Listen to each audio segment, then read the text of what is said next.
And welcome Danbury, Richfield, and Bethel to this evening's Chris Pante show for today, May 9th, 2017. Show number 53 for those keeping score at home. And tonight we have a very special show.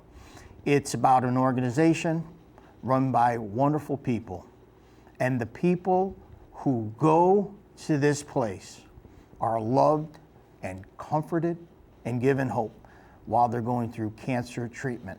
And when I heard that this place existed a couple of months ago, I had to get a date for my friends to my right to come on to shed some light on this great place, because the worst thing you could be told is you're sick.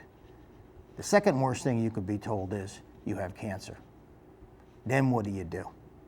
They filled the gap. So the Pante Show welcomes the president and CEO of Ann's Place, Shannon, who's to my right. Jack, in the middle, is going to talk about how he survived and then thrived, having gone there.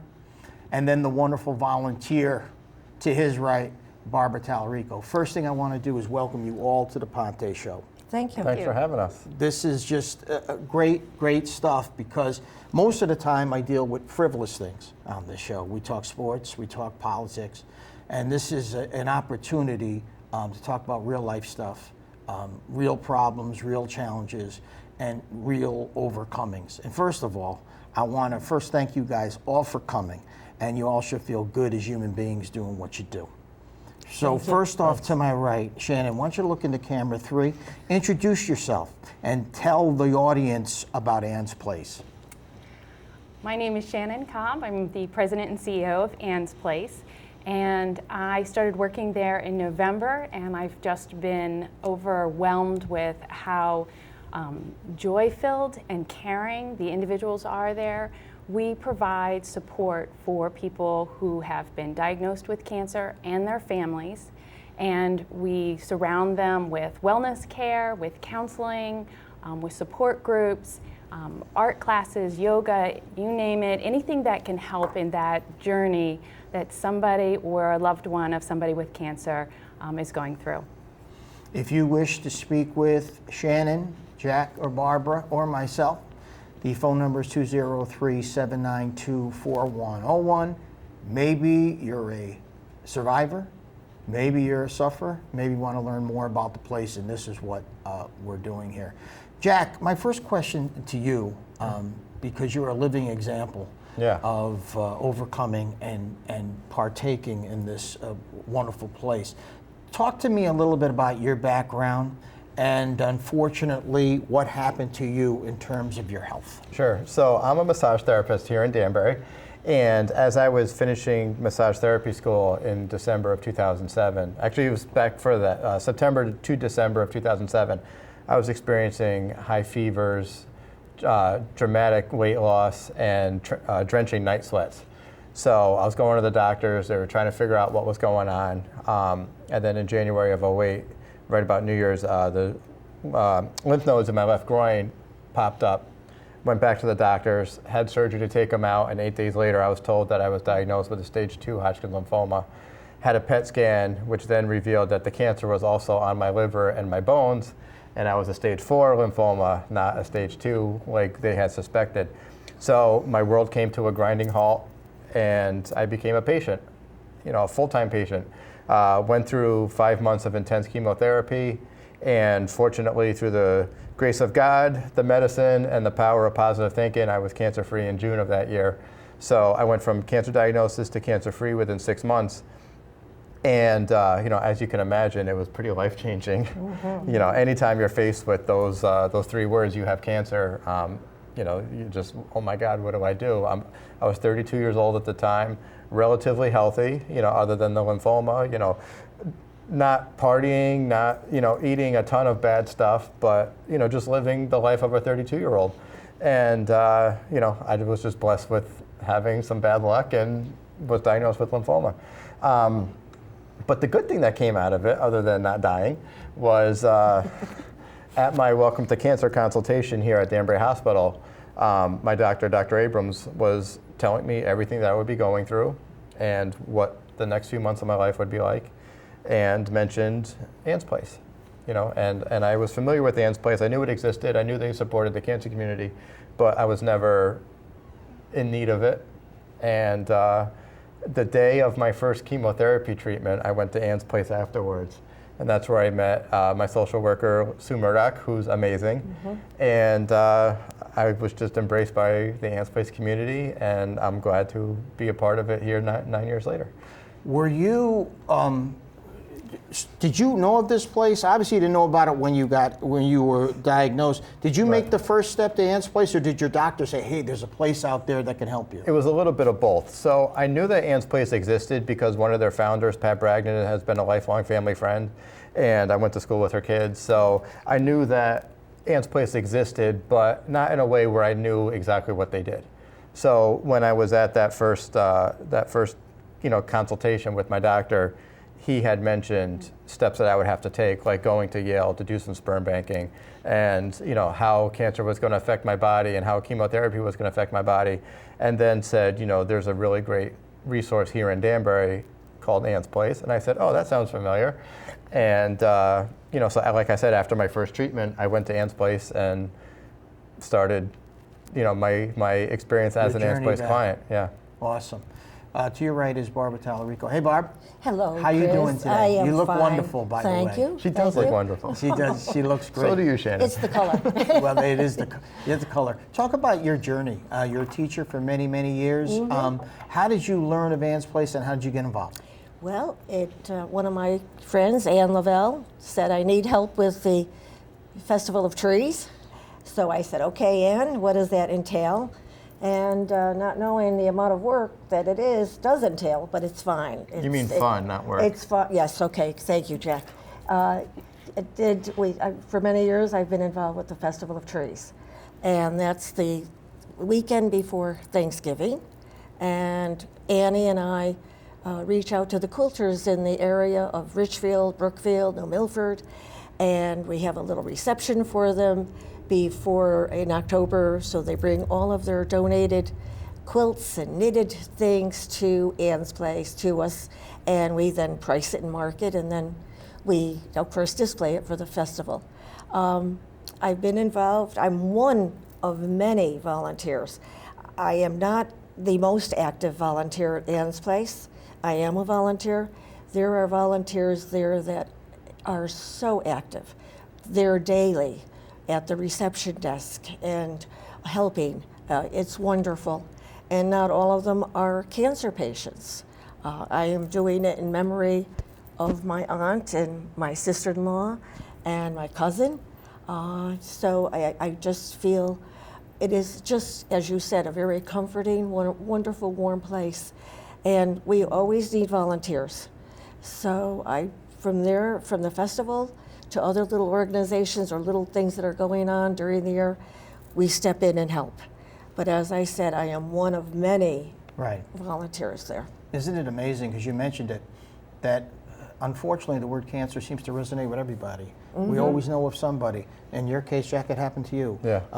It's happened in my family, and you mentioned yourself, and it's a wonderful way of, in kind of a nice way, trying to get back at this nasty disease by offering yourself and where a person might be down, to show them a little love and support and get them involved in crafts or whatever it is. Because the first thing that probably goes into your mind is, oh, I'm sick.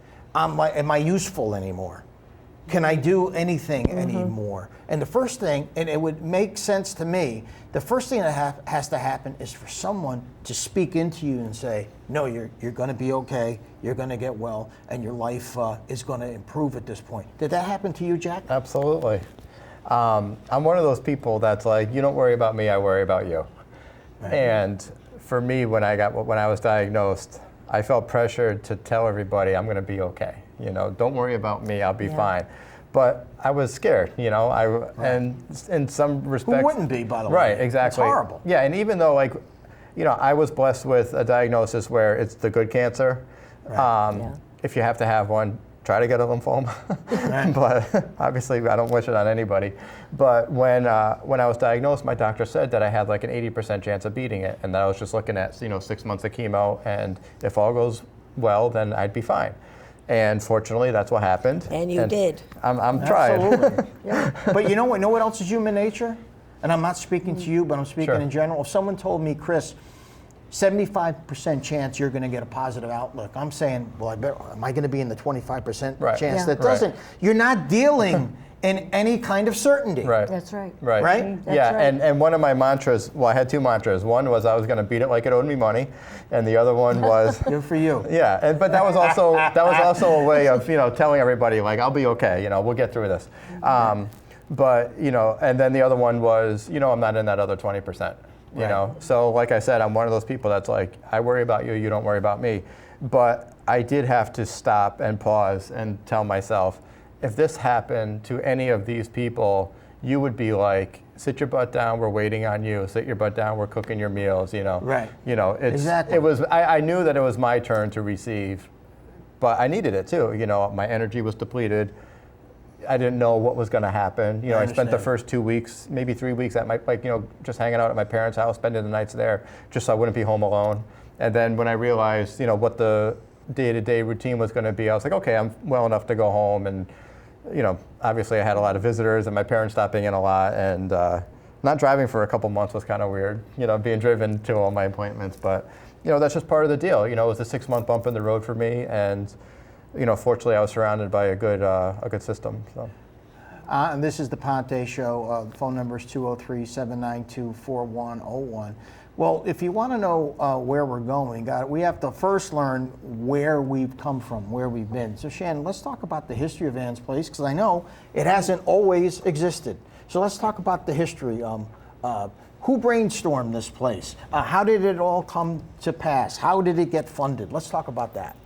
Well, about 26 years ago, there were actually two different organizations happening at the same time.